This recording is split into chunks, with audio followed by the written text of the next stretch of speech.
iniciando um novo projeto do Espiritismo na nossa cidade, não só do Polo da Luz, com a criação da Associação Médica Espírita do Alto Uruguai.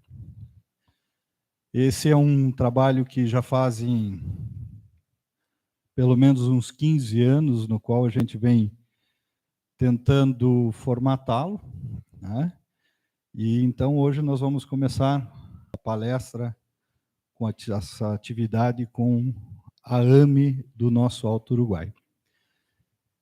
E, para tanto, convido a todos para que a gente se coloque em uma posição confortável de oração, para que a gente possa iniciar os nossos trabalhos. Amado Pai, querido Mestre Jesus, os bons espíritos que nos acompanham, a equipe espiritual da nossa casa que se faz presente, que possamos receber de forma muito interna, muito profunda, os ensinamentos e os temas abordados.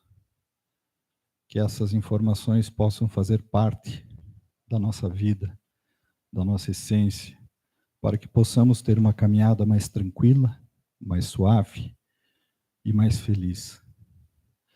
Que nesses instantes façamos parte da corrente de amor e de caridade, destinando essas energias àqueles irmãos que estão necessitados, da mesma forma que nós recebemos.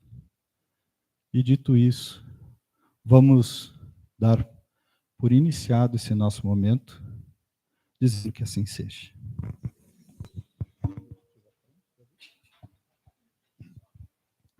Então, meus amigos, nós estamos terminando de acertar a parte técnica, e eu gostaria de trazer para vocês o que é a AME, essa associação de médicos, não só médicos, mas pessoas da saúde, pessoas interessadas no estudo de base científica, com a tendência a vir nos explicar esse processo nosso entre carne e espírito. Ele tem o princípio também de trazer a humanização da medicina, a humanização, e também que a gente possa compreender que quando a gente fala de saúde, a gente não fala somente de saúde física, nós falamos de saúde espiritual, algo que vem muitas vezes confrontar com aquilo que a gente acredita, que muitas vezes nós imaginamos que a vida tem que se prolongar ao máximo, mas quando a gente entende o processo do espiritismo, o processo da reencarnação, nós compreendemos que muitas vezes a saúde se dá no pós-doença, no resgate kármico, na preparação do corpo que fica, mas do corpo que permanece.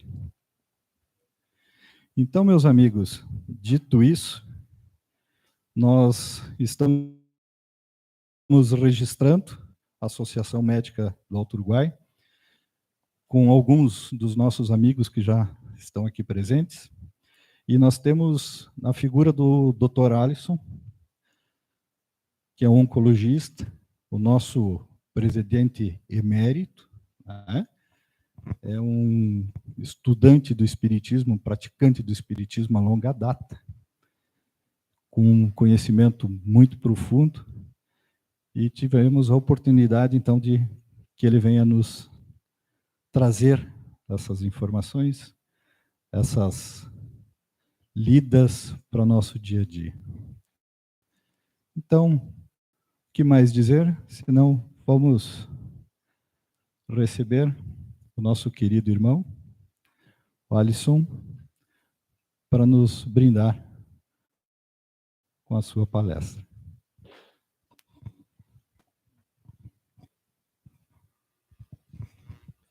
Boa noite a todos. É um imenso prazer estar aqui, podendo compartilhar com vocês alguns conhecimentos e, ao mesmo tempo, tendo a oportunidade de realizar um sonho. Eu nasci numa família espiritualizada, então, desde muito cedo, eu tive as minhas experiências espirituais, eu tive o acolhimento e a fraternidade familiar, principalmente desempenhada pela minha mãe, pela minha avó, através da doutrina espírita. Isso me ajudou em várias situações da minha existência, bem como na escolha da minha profissão e também da minha especialidade. Hoje é uma conversa mais para colocar para vocês o que a gente tem como evidência, ou seja, como fato em relação a isso, que já há muito tempo saímos do conceito puramente místico, especulativo, e adentramos em elementos que também fazem parte da construção da base científica. E que o espiritismo, bem como a espiritualidade, se encontra dentro desse permeio já há muito tempo, mas agora, cada vez mais, com o olhar da ciência voltada para essas evidências, em que nós não podemos mais fechar os nossos olhos. O fenômeno é real. Ele tem explicações parciais, como quase tudo na ciência tem explicações parciais.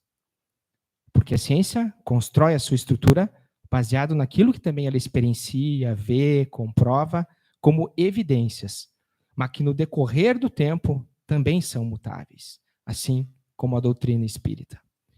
Portanto, pessoal, hoje eu dividi a palestra em pontos que a gente vai explorar um pouco, também dentro da espiritualidade no contexto da saúde, ou seja, hoje já é prática médica você abordar o contexto espiritual dentro do que, digamos, processo de doença, bem como terapêutico. Pode passar, por favor. O que temos de campo consolidado, né? O que dentro das práticas clínicas hoje é consolidado como que nós devemos utilizar a espiritualidade. Então, a espiritualidade deixa de ser um ponto puramente doutrinário, místico, e ele passa a ser encarado como um instrumento terapêutico. Investigação da fenomenologia espírita, neurociência da mediunidade. Hoje isso é uma matéria de estudo dentro da medicina. Neurociência da mediunidade. Não só da mediunidade. Estados de transe, estados de meditação. O que causa no cérebro isso? Então é isso que nós vamos passar um pouquinho. O que temos de evidência? O que comprova? Hoje eu consigo entender que no estágio que eu estou de vigília, consciência ativa, autonomia, algumas coisas acontecem no meu cérebro.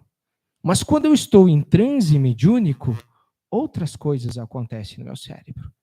E como explicar que determinadas áreas do meu cérebro, no processo autonômico ativo, em que eu preciso estar consciente, em que eu preciso usar a análise crítica, descritiva, motricidade fina, e na mediunidade essas áreas não são tão estimuladas, no transe mediúnico profundo, real, essas áreas ficam inativas. Tem um trabalho que mostrou isso.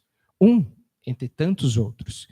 Por isso que a mediunidade, hoje, também nos ajuda a romper as fronteiras da neurociência. O entendimento de mente, consciência e cérebro, que são coisas hoje que são muito bem faladas, mas não se tem ainda um entendimento como elas interagem. Que tem momentos em que a consciência ela é real e presente, independente da atividade cerebral. Temos evidências que isso acontece. Temos imagens que mostram isso. Então, tem estudos que buscaram isso e eu vou mostrar para vocês. A atuação institucional da AME, nós vamos falar um pouco. A ponte para o específico, o espiritismo como objeto de estudo. Eu vou colocar isso num outro slide. O que é interessante dentro do espiritismo é que Leon Denisart Rivail, o codificador do espiritismo, ele era um cientista. Ele era presidente, participava, né, da Sociedade Parisiense de Ciências, era professor, escritor, era discípulo de Descartes. Então, o que acontece? Ele desenhou, para a época, tem uma meta-análise até que a gente coloca isso, que é uma reunião de vários estudos que mostram que o que ele fez tinha o que nós chamamos de um princípio epistemológico, ou seja, uma metodologia científica. Ele usou o empirismo, que é o que ele podia usar na época, que eram os instrumentos que eles tinham para a ciência daquela época, mas que ainda hoje são usados em estudos iniciais. Nós usamos o princípio epistemológico, a observação, a experienciação, a descrição do fenômeno. A evidência da replicação dele em momentos diferentes, nós usamos isso, a ciência ainda usa isso. Porque a ciência vem também do empirismo, como o passo fundamental, ela vem da observação. Eu vejo o fenômeno, ele existe, ele é real ou ele não é real? Ele é falso ou ele é verdadeiro? Aí eu uso os instrumentos que eu tenho disponíveis naquela época. Kardec fez muito bem isso, até com uma análise altamente crítica, porque a ciência tem que criticar, a ciência tem que duvidar. A ciência ela se interessa muito mais pela pergunta do que propriamente pela resposta. A resposta é uma consequência que me levará a levantar um outro questionamento, uma outra pergunta. A ciência, ela sim, ela funciona desse jeito. E o que Kardec colocou dentro da codificação, claro, orientado pela gente sabe, né, com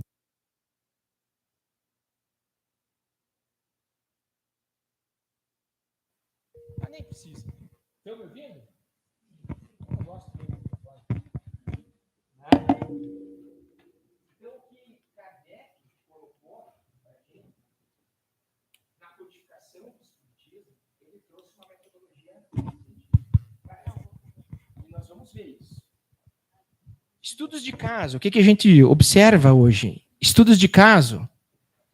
Análise, eu digo assim, né, o que a gente percebe, existem verdades incontestáveis. Chico Xavier é uma delas. Podem ter coisas que você pode criticar, você deve buscar o princípio da falsibilidade, que é uma coisa que eu vou explicar depois, que faz parte da ciência. Você deve buscar refutar as ideias que estão ali, contestar, mas tem coisas que são muito evidentes, que é o que coloca. Né? Eu vou colocar ali dentro das obras que foram estudadas, do que ele psicografou livros, eu vou colocar o que tem de base técnica. 3%? Bota o macaco e nós, que diferença que há? Até uns são mais parecidos com o macaco, mas tudo bem, gente, né? Mas pense comigo, no potencial de ser humano e do chimpanzé, a genética não explica, porque dá 3% de diferença. Dr. Alexander Moreira, né, que é um pesquisador, psiquiatra, muito respeitado, fez um trabalho muito interessante. Eu vou até agora colocar para vocês, porque eu acho um trabalho que mudou um paradigma, um padrão de pensamento. Ele acompanhou, então, o que aconteceu? Ele acompanhou de um determinado tempo, 10 anos, se eu não me engano, ali, ele pegou e número de médiums, ele fez a gente chama de um screening, né, uma seleção daqueles médiums, que teriam que ser médiums que tivessem comprovação frente à comunidade, exercessem a mediunidade sem fins lucrativos. Então, ele fez isso e acompanhou esses médiums. E ele fez um sequenciamento genético. Porque do nosso DNA inteiro, a gente só usa para sintetizar as proteínas, assim, de um modo geral, assim, para fazer o que a gente é, 2% de todo o material genético. O resto ele está ali, muito do nosso material genético parado, até porque se ele tivesse ativo, a gente teria muitas mutações, muitas doenças, então ele está ali. Esses 2% é o que faz a gente estar aqui do jeito que a gente está. E o que ele notou? Que quando ele sequenciou esses genes, ele viu que 30% havia de diferença no grupo dos médiums e dos não médiums. Ou seja, há uma hipótese que a mediunidade tem uma característica genética. Ela muda nossa genética. Tem genes que a gente silencia e tem genes que a gente ativa. 30% é muito desses 2% de material genético, porque eles sintetizam as proteínas que formam nós, como nós somos aqui. Então, isso abre um princípio. Opa, existe alguma coisa aí. A hipótese que possa ser uma constituição genética, ou a mediunidade muda a genética, pode mudar, mas eles já vêm com alguns genes diferentes, ou esses genes estão ali silenciados e você tem que ativar. Entendam o processo evolutivo, quem estuda o espiritismo, quem estuda espírito, perispírito, corpo denso, entendam que essas explicações já vêm daquilo que André Luiz nos coloca, e que a ciência hoje está abrindo os olhos dizendo, olha, nós temos que ver o que é isso aí. Não, do nada não ia acontecer. Por quê? Mudar o genoma? Como pode fazer isso? Apenas exercer um ato mediúnico? Como é que pode acontecer isso? O que acontece? E sem contar assim, que o espiritismo hoje, né, ele é a terceira maior expressão de segmento filosófico, doutrinário, até mesmo religioso, né? Ele integra isso, né? Do Brasil, né? E no mundo, sem falar o quanto ele é relevante. E além de ser relevante, o espiritismo ele tem uma coisa interessante. Ele procura integrar todas as outras filosofias e trazer a luz num contexto que busca a refutação. Por que Kardec ele é respeitado, o espiritismo muitas vezes é respeitado? Porque ele busca um princípio da falsibilidade, ou seja, de que tudo que ele viu lá, pela experiência dele, que pode ser tudo, pode estar errado. Mas pela experiência do fenômeno, ele viu, não, pode estar errado, mas tem evidência de que aquilo lá está muito certo. Mas ele coloca a prova, a contestação. O espiritismo faz isso, ele tem que se contestar. E aí nós temos um outro grande pensador, que é um filósofo importante, Leon Denis, que depois dá seguimento a esse trabalho de Kardec, explorando mais o princípio filosófico, ético e moral do espiritismo, que ele coloca aí a diferença. Não na contemplação de uma fé cega, mas uma fé racional, que busca uma razão. E que, sim, a experienciação, ela é importante, mas ela é limitada ao grau evolutivo de cada ser. Não posso exigir que você faça uma determinada mediunidade, eu não posso pegar e te botar numa escola de médium e que tu vai desenvolver a mediunidade, que tu vai ser um médium de fenômeno físico e que tu vai ser um psicógrafo único, que tu vai ser um Chico Xavier. Não. E por que isso é interessante? A genética.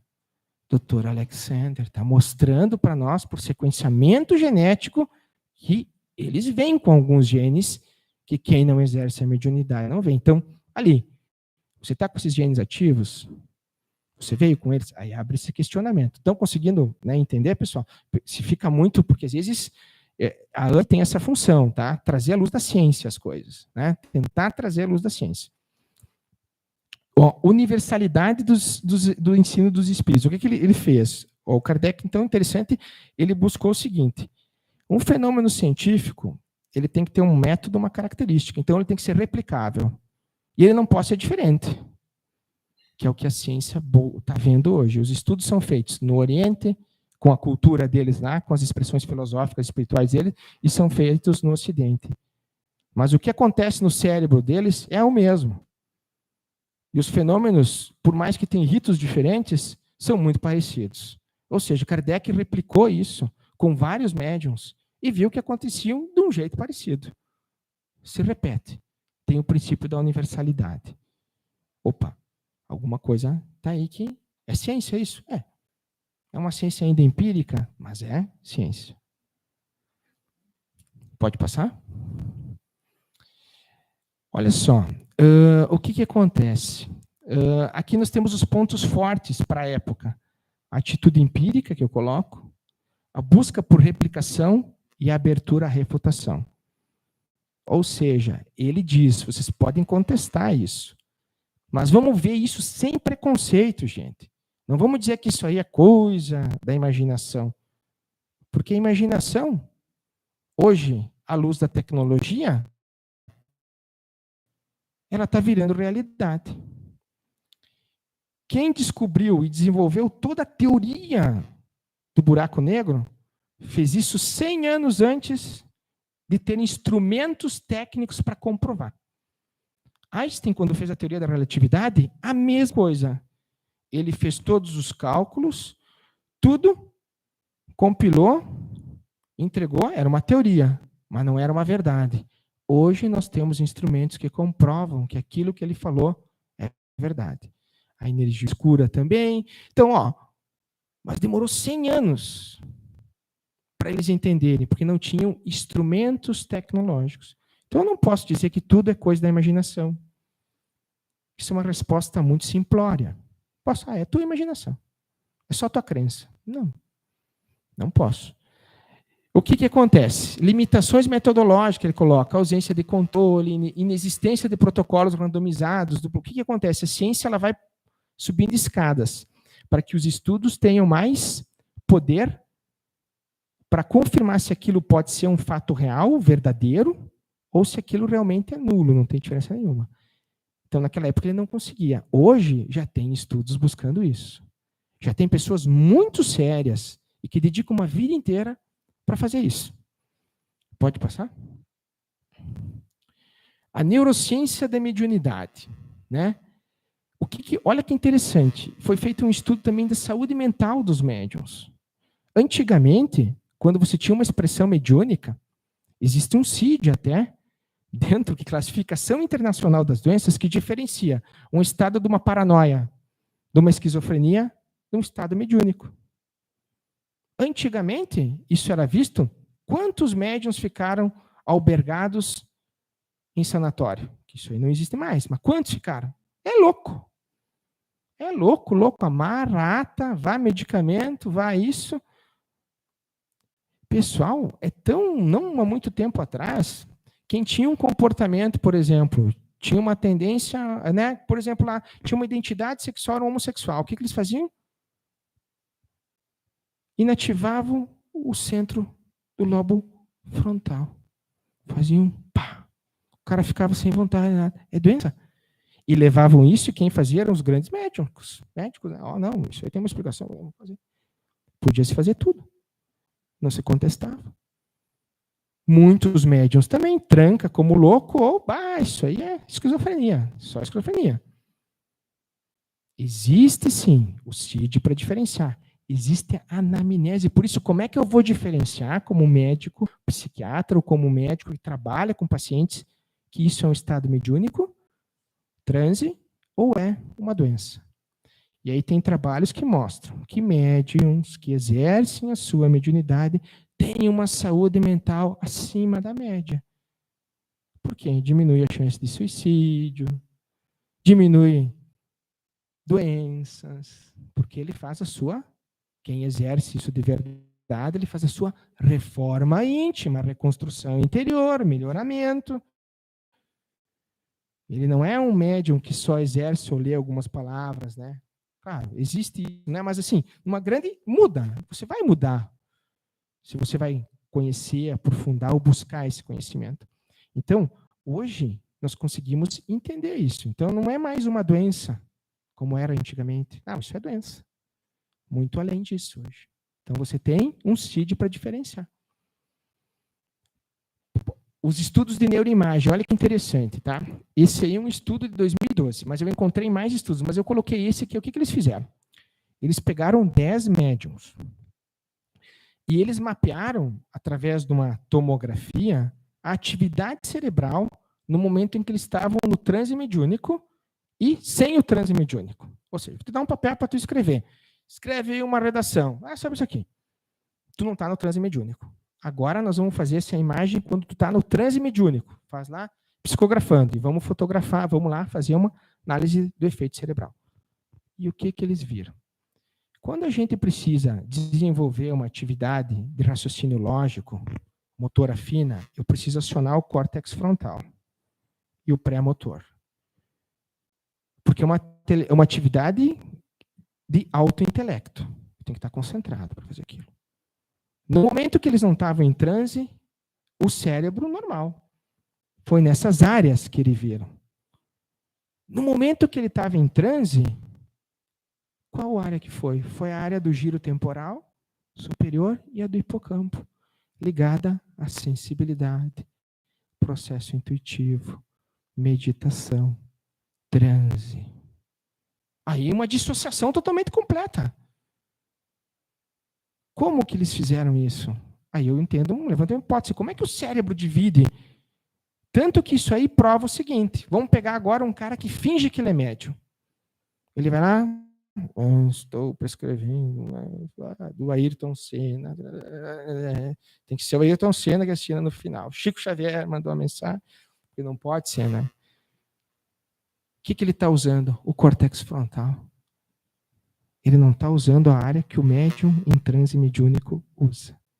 Dissociação cerebral. Por isso que a neurociência está dizendo, como é que pode isso, tia? Como pode? E outras explicações. A própria luz da ciência nos traz isso. O que acontece? O cara sofreu um trauma cerebral grave, TCE grave. E ele desenvolve uma habilidade do nada, ficou lá em coma, voltou e vira um grande músico. Ele bateu a porta e diz, isso é Lá menor. E tu vai lá, é um Lá menor. Do nada ele toca piano. Mas ele está sem uma parte do cérebro funcional. Isso se chama neuroplasticidade. O cérebro assume outras partes. A ciência não entendia isso há anos atrás. Como é que tu pode viver sem uma parte inteira de um cérebro? E tem gente que vive. Não se entendia isso, neuroplasticidade. Ou seja, os neurônios formam outras conexões. Não é para todos, mas tem os pacientes que fazem isso. Por isso que hoje se estimula tanto a reabilitação neuropsicomotora. Se estimula, tenta se estimular. Porque tu pode mudar as suas conexões. Uma parte do cérebro pode ativar as outras. Mas esses pacientes, esses médiums não são doentes. Então, eles fazem isso. Uma área que é para estar numa atividade de vigília, que eu preciso, por exemplo, prova. Né? Eu preciso estar usando o córtex frontal e o pré-motor. Preciso escrever, estar pensando ali. Mas como é que eles escrevem algo altamente intelectual, que exige um pensamento crítico, uma análise, coerência, tudo, não estimulando essa área. E num transe. E como é que isso se repetiu em todos eles? Metodologia da repetição. Replicou-se em todos. Não foi só em um, foram em todos esses 10. Existem estudos mais profundos agora, esse aí foi um estudo inicial. Então, o que acontece? Isso levanta uma hipótese. Dissociação da minha mente. Não consigo explicar ainda. A ciência não explica isso. Mas levantou uma hipótese. Alguma coisa estranha tem aí. Né? Vamos atrás disso, que é o que eles fazem. A ciência faz isso. Agora nós vamos ter que ir atrás disso. Vamos achar. Não temos instrumentos hoje, mas e amanhã? E depois? O fenômeno está ali, é real. O que eu faço? Vamos para o outro, por favor. E aí o que a gente coloca? Olha só. Ian Stevenson, tá? Ele tem 2 livros que foram feitos, 20 casos que comprovam, que levantam, olha só, supõem a reencarnação. Isso é um cientista. Ele não vai dizer que comprova, porque ele não tem como comprovar. Mas ele diz que supõe que a reencarnação é real. E a reencarnação como princípio biológico. Da onde é que ele tirou esses casos? Mais de 2.500 pacientes, principalmente no Oriente, ali, na Índia, naquela região, mas depois, agora tem um outro colega dele que está fazendo, está ainda mantendo o estudo ativo, por 20 anos ele fez isso, mais de 2.500 pacientes. E agora ele está trazendo para o Ocidente, para não ter o viés, qual que é o viés? Lá no Oriente, quase todo mundo acredita no princípio reencarnacionistas, né? Muitos são politeístas, mas todos eles quase acreditam na reencarnação. Então pode ter um viés aí, né, que conduziu os pacientes a ter. Mas o que ele percebeu? Crianças que lembravam muito fortemente dos eventos de vidas passadas. Muito fortemente. Aí ele separou elas em grupos, tentou tirar a influência, e ele foi atrás disso. Por exemplo, a criança disse, eu fui um soldado, meu nome era Pedro, não sei do que, tal. Detalhes. E tinha um trauma de alguma coisa, por exemplo. Eu morri afogado. Tinha trauma de água. Só que o que ele é um psiquiatra. Isso intrigou ele, porque eram descrições, e daí o pai, não, eu nunca falei nada, a mãe, não tem. Tá, viveu aqui em tal época, nisso e nisso. Vamos lá ver. Aí ele foi lá, pegou o nome, foi pesquisar, faz um estudo retrospectivo, e essa pessoa existiu. E ela foi real, essa pessoa existiu, viveu. E aí ele disse, olha, tinha uma marca, 35%, 35 de mais de 2.500 é muito. Tinha uma marca, muitos tinham marcas. E que eles relatavam, muitos ele fez depois, trabalhou um pouco com hipnose indutiva, tal, mas assim, muitas crianças eram relatos normais. Ou a criança falava idioma japonês. Nasceu na Europa e fala japonês, não sabia nem falar a língua nativa dela, o inglês, mas falava japonês. Aí vai lá, se expor, não, essa criança disse que fez isso, daí ele pegou e ia lá até. Aí ele viu e com objetos, por exemplo, ele pegava e depois ele vinha com a criança e dizia assim, ó, vou te dar uma foto. Dava uma foto para a criança, de pessoas aleatórias. E dava uma foto aonde tinha visto naquela família que era aquela pessoa. E a criança dizia, eu sou esse cara aqui. Que era o cara que morreu com um tiro, que tinha uma criança, tinha uma cicatriz na cabeça. Que daí ele foi lá e foi ver a necropsia disso. Que quando morreu por um acidente, tinha lá a descrição. Foi ver o paciente, daí ele vai lá, na medicina legal, olha, não, morreu com um tiro na cabeça, ficou bala, entrada aqui, saída daqui. Ou uma mancha de um tiro no peito, e estava lá, morreu com um tiro no peito. Isso é muita evidência que alguma coisa existe. Então, ele descreveu num livro dele que existem 20 casos que supõem que a reencarnação é um fato real. Mas tem esses 2.500 casos catalogados. Se 10% for verdade, é muito. Entendeu que ele colocou à prova isso, e hoje o que eles estão fazendo? O seguidor, o colega que pegou o trabalho dele, está fazendo assim, agora está dividindo em grupos. Agora ele está controlando variáveis. Agora ele tenta ver, porque ele viu, aí tem um padrão, que as crianças tinham, os eventos começavam com 2 e afloravam aos 3 anos. E iam até os 5, até o 8º. Entende que mais de 2.500 crianças seguiam esse padrão? Por que é igual? Por que se repete? Por que tem essa forma? Por que 35% delas tinham uma cicatriz e dentro daquilo que ele pôde configurar ou ir lá analisar, ir lá e ver se era real, existia uma marca. E essa marca de nascença correspondia a um ferimento. Ela tinha um trauma de água, ela disse, daí pergunta, ela dizia, eu tenho trauma de água porque eu morri afogada com tantos anos.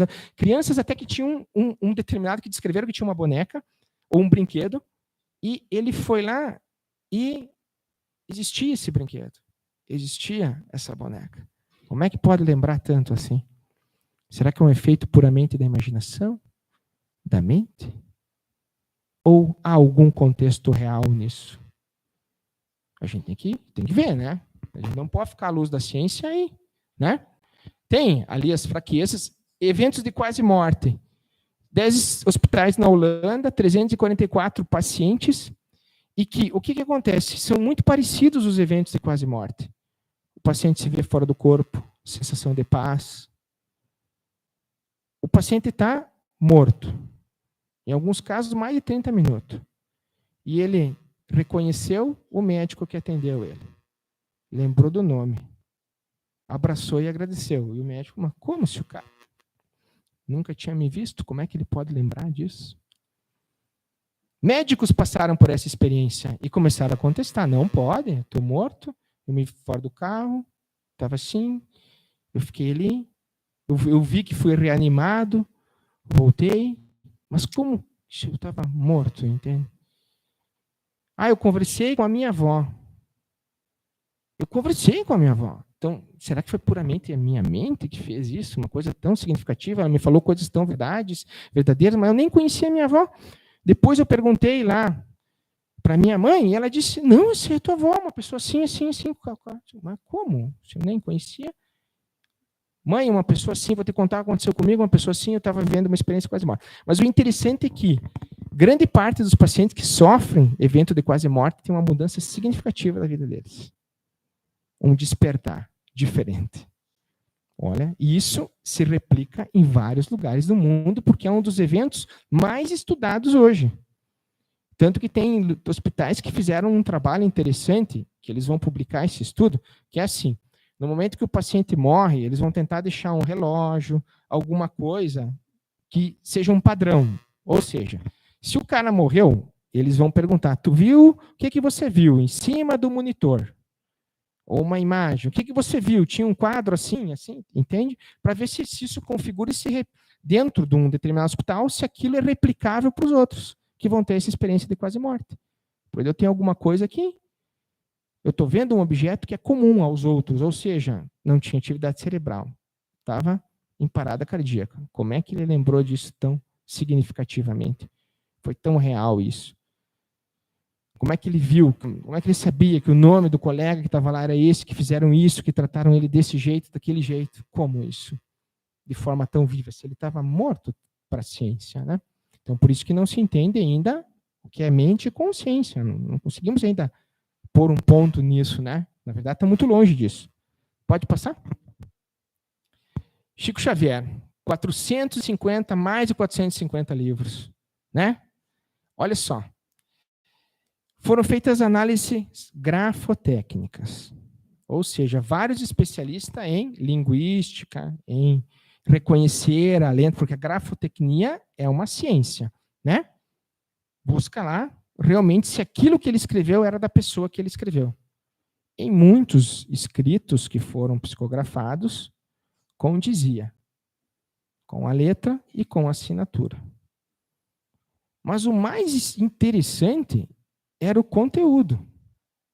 Como pode? Na época não tinha internet, não tinha Instagram, não tinha Facebook. Como pode ele psicografar uma carta em hebraico para um pai e uma mãe que são judeu, dizendo coisas que só eles sabiam do filho? Como pode? Sendo que ele nunca aprendeu hebraico. Como podem mais de 1000 pessoas, 500, ele chegava assim, Dona Maria, essa carta é do seu filho. Chame a Dona Maria, essa senhora aqui é a Dona Maria, a Dona Joana, seu filho morreu de... Como pode? É a criptomnésia? Que criptomnésia é aquela memória oculta? A memória coletiva? É essa a explicação? Ou existe alguma coisa que vai além disso? Eles fizeram um trabalho agora que se chama estiliométrica, né? Análise estiliométrica. O que eles fizeram? Principalmente os livros que ele psicografou na época, o Parnásio, e os livros que ele psicografou dos acadêmicos da Academia Brasileira de Letras, eles colocaram esses estudos para a IA analisar, que a IA é muito bom em cruzar dados, porque ela está bem informada, lá ela vai cruzar os dados e o que a IA colocou? Que aqueles livros foram escritos por aquelas pessoas, do que ele psicografou. Mas Chico Xavier estudou até o 1º grau, né? Trabalhou no Ministério da Agricultura, como um técnico. Aí, olha que interessante, uma vez Monteiro Lobato falou uma frase, quando o Chico psicografou o Parnásio. O que Monteiro Lobato disse? Na sua intuição. Se Chico Xavier escreveu mesmo tudo aquilo, nós deveríamos dar uma cadeira para ele na Academia Brasileira de Letras. Porque Monteiro Lobato leu o que ele escreveu e disse, Olavo Bilac. É ele que está escrevendo isso aqui. Não pode. E a IA me mostra que isso é uma possibilidade. Que botaram lá e ele, não, a IA colocou, cruzou os dados, não é. Quem escreveu foram os autores, os grandes autores brasileiros. Então a IA está me colocando ali, opa, alguma coisa diferente tem. Não foi ele não tinha essa capacidade intelectual. Ou tinha, né? Mas vamos lá, assim, dentro daquele momento, não, né? O que eu quero dizer para vocês? Como é que ele vai repetir? E os livros dele tinham, bem como as cartas psicografadas, que é o que eles colocam, tanto que 4 cartas foram usadas para absolver, né?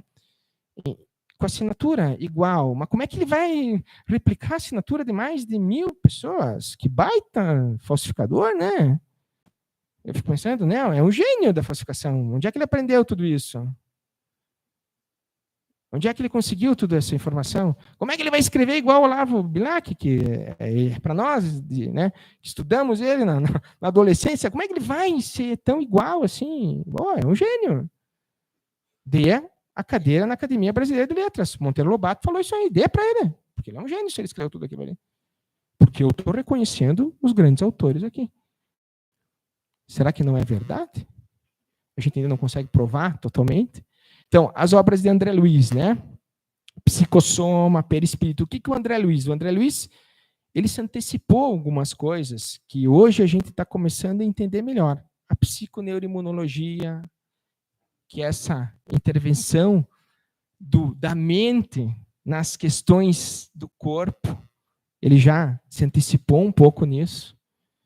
Então, o que acontece hoje? Muita coisa que ele falou no passado, hoje a gente está entendendo. Existem algumas colocações que a gente não conseguiu ainda, o ponto central disso, né? Que é a glândula pineal, que se estuda muito, mas ainda nós não conseguimos achar essa conexão com esse consciente interior, extrafísico, mas tem pessoas estudando isso.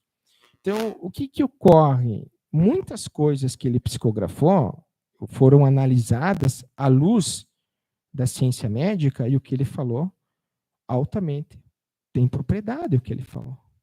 Hoje está se vendo, não, ele não falou, ele falou tem uma plausibilidade, que é um dos princípios científicos, plausibilidade. Isso pode ser verdade, mas também pode ser mentira, mas pode ser verdade. Eu não posso refutar de imediato essa ideia, porque eu não posso dizer que ela é uma mentira. Como é que a ciência funciona? Só existem cisnes brancos? É um dos pensamentos. Só existe cisne branco? Não sei. Pode ser que se esteja um preto. Eu já consegui ver um preto? Não. Se eu não vi, é porque não existe? Ou porque eu ainda não vi? A ciência funciona assim. Ela tenta, através das hipóteses, gerar algo, através das evidências que nós conseguimos coletar, gerar algumas hipóteses. Então, eu posso dizer que o que o Chico psicografou é mentira? Não. Eu posso dizer que é verdade? Pela ciência também ainda não. Mas eu posso dizer que tem plausibilidade, que tem grande chance, pelas análises grafotécnicas, pelo conteúdo que que ele escreveu, pelo jeito que ele escreveu, pela propriedade intelectual que tinha naquelas cartas, que isso é real, posso. Há muita evidência disso. Basta ou não basta? O que nós precisamos mais? Eu estou torcendo que vai ter os métodos daqui a um tempo para a gente provar isso. Vamos lá? Pode passar? E aí, grande Leon Denis, né? Aí nós temos também o William Crook, né? Que é um físico. Tem vários pesquisadores que a gente tem hoje, né? Panfield, né? Que foram no passado ainda, que essa questão que intrigava muito eles, que é a questão da mente, que mudou a psicologia, que trouxe a parapsicologia à luz desses eventos. Então, as coisas elas estão mudando e fazem parte dela, esse processo de mudança, porque isso está mostrando que isso tem que estar à luz da ciência. Eu não posso negar mais isso. Nós não podemos fingir que isso é meramente um efeito da nossa mente ou da nossa imaginação. Não há mais essa resposta é rasa demais. Essa resposta é rasa demais. Né? Então, não podemos mais fugir disso. Pode passar? Né? O que acontece? Aí, o que a AME faz? A AME tem princípios educacionais, ela foi criada em 1995, a doutora Marilene Nóbrega, e nós temos hoje, né, pessoas que nos ajudam muito, o Vitório, a Samira, e ela tem uma parte atuante, muito estudando as obras que foram psicografadas pelo Chico e ditadas pelo nosso irmão André Luiz. Porque elas têm muito princípios ali, né, a ciência naquilo. E é uma ciência que ele psicografou lá em 1930 e que agora a gente começa a entender e que o que ele está falando está sendo estudado e está mostrando que aquilo tem evidências de ser real. Tanto que tem vários pesquisadores se interessando por isso. Até porque está nos ajudando a entender a relação de mente, corpo e consciência. Tanto que existe dentro da ciência uma hipótese que existe uma consciência extracorpórea, extrafísica. Quando eu falo isso, olha que profundo isso, eu acabo com o conceito materialista. Então, eu crio uma questão que é o manifesto pós-materialista. Existe alguma coisa que não está aqui só no corpo, tia. Tem alguma coisa diferente aqui. Eu ainda não tenho como mostrar para vocês aqui, mas e daí eu não tenho, mas os fenômenos que acontecem não são uma forma de mostrar que isso é real? O que eu preciso mais? Jesus fazia milagre, tem gente que não acreditava nele. Botava lá, tua fé te curou, botava a mão aqui, rezava, olhava para o céu. E o cara enxergava, o cara é cego de nascença. Ele é paraplégico. E tinha gente que não acreditava. E daí hoje as evidências estão vindo e tem gente que não acredita.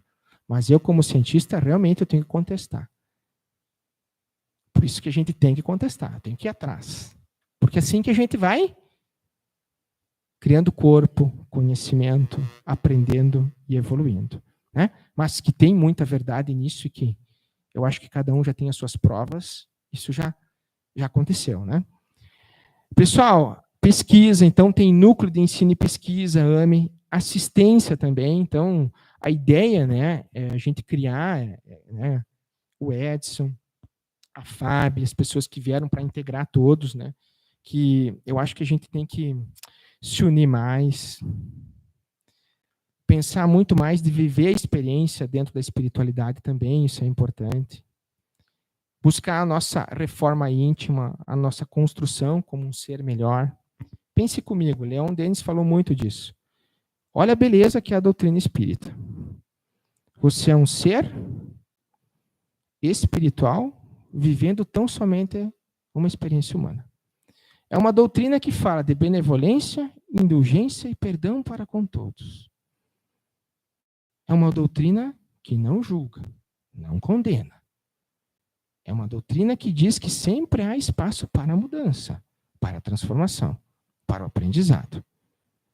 É uma doutrina que diz que não existe um céu, mas também não existe um inferno, e que a caminhada é infinita, contínua. Então, vamos fugir um pouco daquilo que nos divide e vamos encontrar aquilo que nos une. Vamos trazer isso para a nossa vivência diária, para a nossa família. Não vamos transformar, muitas vezes, o conhecimento espírita dentro de um catolicismo. Que eu venho aqui, decoro as palavras e falo as palavras mais lindas. E eu sou um intelectual do espiritismo. Vamos nos balizar por exemplos de espíritos tão grandiosos que vieram até nós de forma tão pura e somente humilde e que são muito mais evoluídos espiritualmente do que nós. E eram plenamente acolhedores. Toleravam, entendiam. Nunca se colocavam em evidência. Chico Xavier, mais de 450 obras, ganhou mais de 50 milhões de reais, chegou a ser um dos homens mais ricos lá na década de 60, 70, tanto dinheiro que ele ganhava, ele usou o dinheiro para ele. Obras de caridade, não era dele. Cumpriu a missão dele. E alguém um dia, ele viu ele se vangloriando de alguma coisa? A espiritualidade, o espiritismo, por isso que, olha que lindo, Leon Denis coloca isso, que a doutrina espírita, ela une filosofia, ciência e fé racional. Através de princípios que ajudam a nós desenvolvermos amor, fraternidade, benevolência, indulgência e perdão. Talvez aí não está a solução da humanidade. Se a gente entender que a gente é um ser espiritual, excursionando nessa terra, através de um processo reencarnatório, de uma experiência tão somente humana, mas eu sou, nesse momento, Alisson, eu estou, Alisson, mas eu sou um espírito. Eu estou, Alisson, na minha existência atual, eu estou no pré-A. Talvez eu passei do pré-B, mas eu fui para o pré-A agora. Aí eu tenho que ir o A2, o A3, o A4, e aí vai.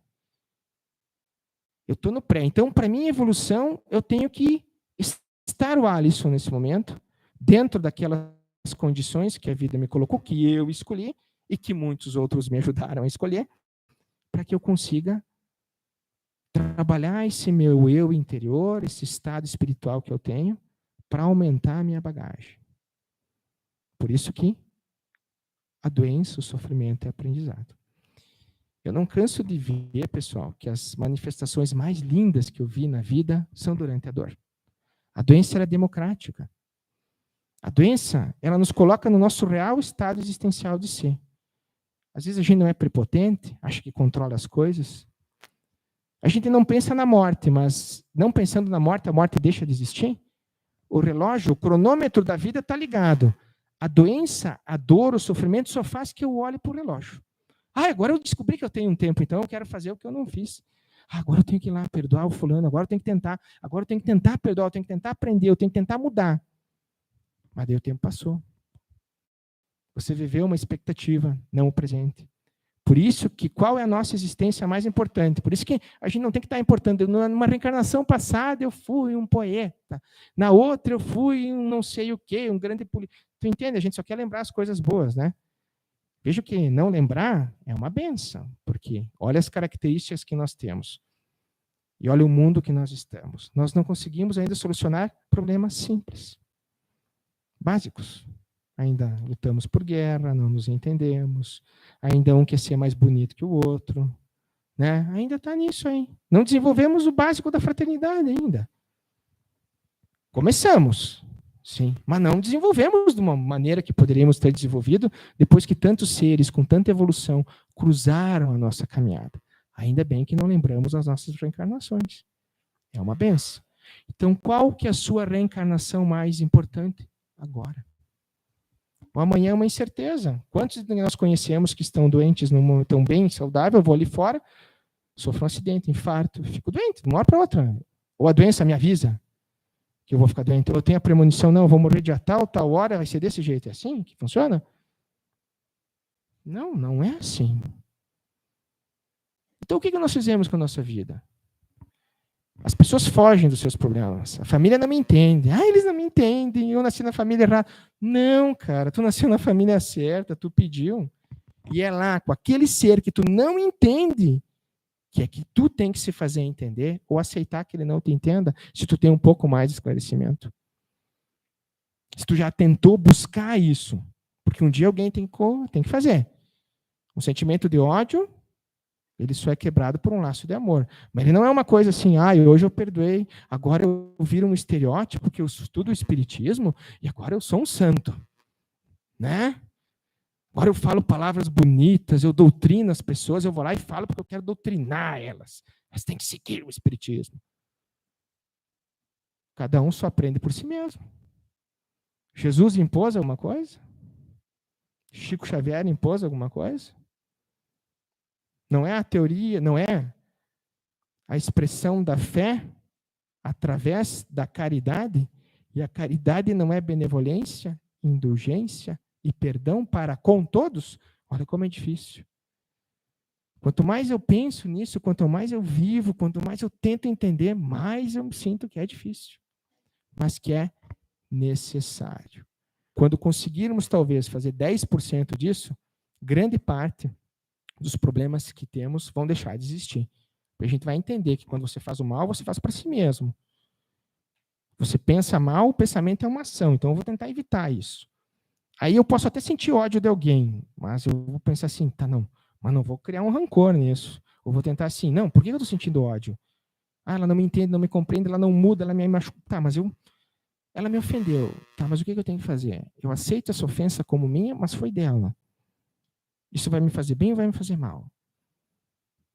Ela vai mudar porque eu acho que ela tem que mudar? Não. Então, o que eu faço? Tento entender. Não consigo compreender, aceitar, mas eu tento tolerar. Faz aquilo que te compete nesse instante. Sem muita fantasia, sem muita mística. Faz o que dá. Mas faz aquilo dentro daquilo que você pode. Não foge daquilo que você escolheu. Porque se não é nessa, é em tantas outras. E o que geramos em nós, também geramos e compartilhamos com os que estão à nossa volta. Por isso, faça dentro do mundo espiritual, ou seja, dentro da tua vivência, como alguém que está buscando entender a doutrina espírita, essa vivência diária, contínua. Okay? Errar é da nossa natureza. Ninguém vem aqui, né, porque é um grande missionário. Tem os que vêm, né, mas não é nós. Né? A gente está trabalhando, está aprendendo, tá? Menos é mais. Viva a vida com simplicidade, né, nesse sentido. E use todos os ensinamentos que a doutrina te dá para você fazer a sua reforma íntima. Então não adianta eu estar dentro de uma família que eu tenho uma desavença com uma irmã, com um pai, com uma mãe, e eu não tentar perdoar. E eu não tentar aceitar. Não é chegar lá e dar um abraço, agora eu te perdoei, porque não é assim, mas dentro do possível. E você vai entender que você está fazendo o caminho certo quando você tem uma coisa, a paz da consciência. É aquela coisa, não, eu tentei, eu estou conseguindo, não sei, mas estou tentando, eu estou fazendo. Não depende só de mim, mas é a minha parte, dentro daquilo que eu consigo, que é possível agora, eu estou fazendo. Pode passar, por favor? E aí, pessoal? Então, a dimensão espiritual, nível, pode passar até para baixo lá que eu vou mostrar só aqui, ó, ver se saiu. Ah, não. Aqui, ó, é nível de evidência A na ciência. Não tem como nós não usarmos mais a dimensão espiritual. Ela está nas diretrizes. Ela deve ser ensinada.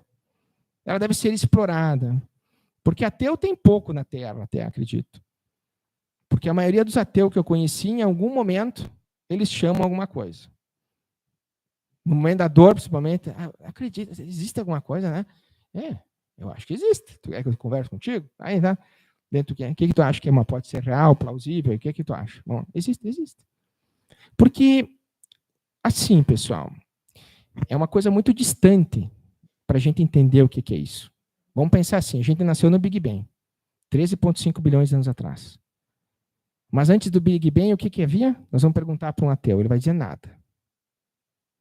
Vocês já viram o nada criar alguma coisa? Alguém que é ininteligente. Vocês já viram alguém que não tem inteligência criar alguma coisa? Para a gente poder criar instrumentos para a nossa sobrevivência. O Homo habilis lá, o Homo erectus, depois, para nós criar isso aqui, o que eu tinha? Eu tinha que ter inteligência para criar um instrumento. Para criar uma ferramenta. Vocês já viram alguém do nada criar alguma coisa? Então, o nada não é. O nada é nada. E o que faz o nada? Nada. Posso dizer que o nada criou tudo isso aqui?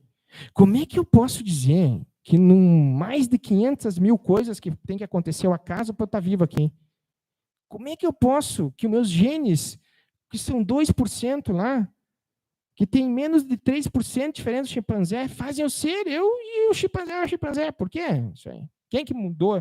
Como é que funciona isso? Como é que essa célula se encaixa desse jeito, dessa forma? Como é que controla isso aí? Como? Tudo conspira a vida. Como isso?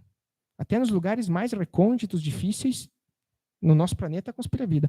Como é que num universo de tantos planetas aqui veio dar esse planeta desse jeito? Como?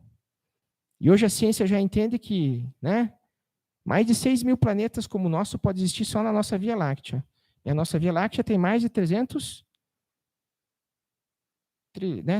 bilhões de estrelas, 200 a 300, 200 a 400 bilhões de estrelas. E existem mais de 220 bilhões de galáxias. Então a gente não conseguiu nem ver onde o universo começa, o universo acaba, a gente nem sabe disso ainda. Como é que a gente pode ter tanta certeza? Esse ponto minúsculo aqui.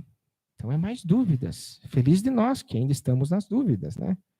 Mais do que certezas. Então nós estamos andando, nós estamos indo. Mas o que eu quero dizer para vocês? Como que a gente pode querer respostas simples para coisas altamente complexas? Mas lembre, a doutrina espírita é viva, não nas palavras que proferimos, mas sim naquelas que habitam o nosso coração em formas de ações que direcionamos primeiro a nós mesmos e, consequentemente, para o nosso próximo. Senão, é conhecimento vazio. Não serve de nada. É para enaltecer o teu ego, é para te fascinar, é para te fazer te perder na tua caminhada, que é o que acontece com grandes médiums, né? Começa, né, aquela coisa ali, acha que é ele, né, o cara inteligente, direito meu, eu estou aqui. Não, meu filho, tu escolheu trabalhar, e porque tu escolheu trabalhar, porque tu tinha que trabalhar, e muito, né? Do nada, não foi. Tu que escolheu. Aqui acabou, então, o que eu digo para vocês, pessoal? Olha só. Diante de todos os fenômenos que desafiam os nossos modelos atuais, qual é a postura mais produtiva para a ciência? Negação a priori ou a investigação rigorosa e de mente aberta? O que nós vamos escolher fazer? Negar mais uma vez? Um dia era um chamado de louco. Outro dia era um problema. Tinha um CID que era uma doença, agora mudou. Agora as coisas estão acontecendo na minha frente e elas estão mostrando que existem evidências que mostram que elas são reais. O que a gente tem que fazer? Estudar, pesquisar. Que é isso que é o papel da AME Brasil, AME Alto Uruguai. Do fundo do meu coração, agradeço a presença de todos, né? Fico feliz que eu acredito que o espiritismo, né, é o futuro de todas as religiões, porque ele integra todas as religiões. Mas é aquilo, vamos respeitar todos, cada um ao seu tempo, cada um ao seu momento. Vamos procurar aquilo que nos une, não o que nos distancia. E aí, vamos unir a espiritualidade como uma só, levando em consideração a base fundamental daquilo que nós nos propomos a seguir e a estudar, mas respeitando o que a cada um pertence. Nossa função, se nós temos esse esclarecimento hoje, eu me preocupo muito, quando eu estou aqui. Eu penso assim, se eu tenho um pouquinho mais de esclarecimento, quanto mais de responsabilidade eu tenho? Tu não pode chegar lá depois dizendo no teu processo de morte, eu não sabia, ninguém nunca me viu, ninguém me falou que tinha espírito. Não, eu nunca estudei isso. Tu não pode dizer isso. Nós não vamos poder, os que estão aqui, não vão poder fazer isso. Não vamos poder fugir disso. Não, mas como? Eu te vi, tu estudou, tu ia na casa espírita lá, mas tu ia para quê lá? Tua consciência, né? E aí, agora? Agora tu quer o quê? Tu buscou isso. Tu plasmou, né, isso dentro de você e cada um encontra aquilo que busca na medida daquilo que procura. É belo demais isso. Por isso, o que nós estamos procurando? O que nós estamos buscando? Que Jesus abençoe a todos. E muito obrigado mais uma vez pela atenção, pelo carinho. A AME está de portas abertas. Que as casas espirituais também se unam, né? Que isso é uma semente de todos. A espiritualidade ela não tem dono. Kardec não é dono, né? Do Livro dos Espíritos. Ele é dono do Livro dos Espíritos? Existe alguma federação que é dona do espiritismo? Não, não é isso, né? Então, por isso eu falo isso porque nós temos que nos unir. Nós temos que fazer as coisas acontecerem. Né? E nós podemos fazer isso. É só a gente acabar com essas questões que nos atrasam há tanto tempo, né? Esses sentimentos, né, que fazem a gente se perder e às vezes desperdiçar a melhor oportunidade que nós temos, que é a reencarnação atual, o dia de hoje, o momento de agora. Né? Vamos quebrar esse orgulho que há tanto tempo nos acorrenta, né, nesse mundo aqui. Não que ele tem coisas maravilhosas ainda, mas nessas coisas ainda que não fazem a gente evoluir e que cada vez nos distanciam enquanto nós devíamos estar nos aproximando.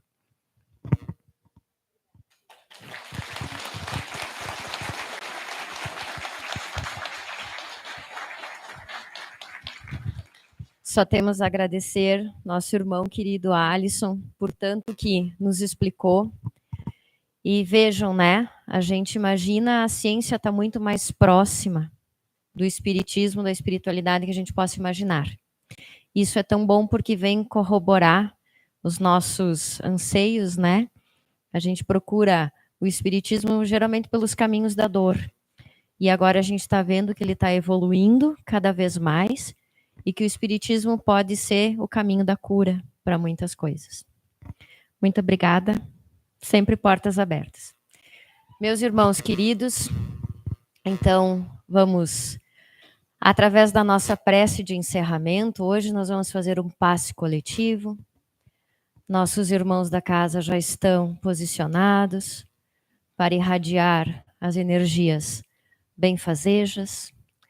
Peço que todos se concentrem, respirem fundo e sintam, neste momento, a presença do nosso amado Mestre Jesus, que irradia sua luz sobre todos nós, na consciência daquilo que Ele sempre nos avisou, que é a nossa fé, que tem o poder de nos curar, que nós nos alicercemos nela neste momento.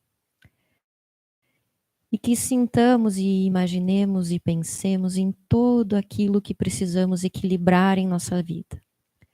Seja no campo físico, no campo emocional, nas nossas relações, em todos os aspectos da nossa existência.